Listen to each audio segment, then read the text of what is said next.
Good morning and welcome to the Forex Daily Update, brought to you by Pepperstone on Thursday the 7th of June 2018. I'm Darren Sinden and you can follow me throughout the day on Twitter by using @ds_Pepperstone. Right, let's take a look at those overnight changes and price moves to be aware of. What I would say today is that we have seen a bit of a pushback from some of the majors against the US dollar. I've highlighted the euro and the pound sterling here, but there were also good gains from the New Zealand dollar against the US currency. Dollar index for its part trading well below that 94 handle now, back at 93.46, down by around 0.21% overnight. I just want to flag one other item today, and that's the state of the Brazilian real. We did touch on this earlier in the week, but you can see that the Brazilian currency is now down 8.41% over the month to date, and I think this is a subject that we'll be returning to over the coming days and weeks. Right, what's on the calendar then? Events that may move the markets today.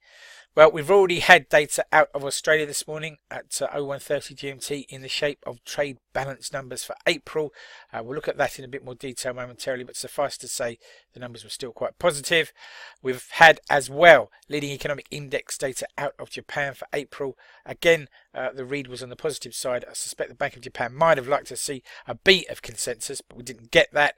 05:45 GMT Swiss unemployment data for May, and then to come at 9 AM the pick of the day's economic data points, gross domestic product out of the Eurozone for Q1 2018, both year on year and quarter on quarter data there.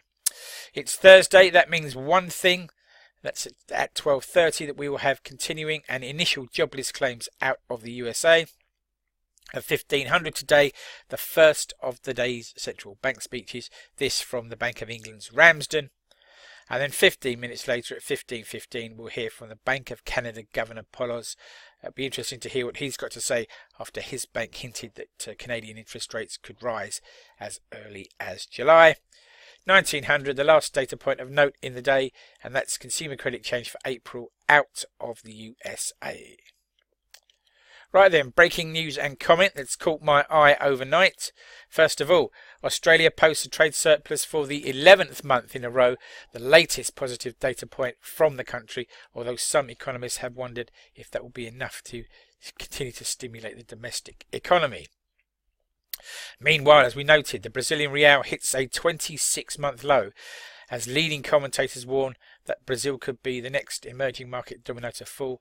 One of the commentators suggesting that this could be an issue was Mohamed El-Arian, chief economic advisor to German insurance giant Allianz, so should probably take that warning seriously. Meanwhile, Japanese PM Shinzo Abe will meet with Donald Trump today in Washington ahead of the gathering of G7 leaders in Canada at the weekend. Right, food for thought, something to take away with you into the trading day and beyond, and why not think about this?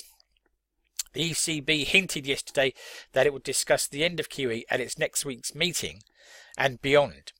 But can the central bank really remove its stimulus programme without any clear commitment to a fiscal replacement from EU leaders?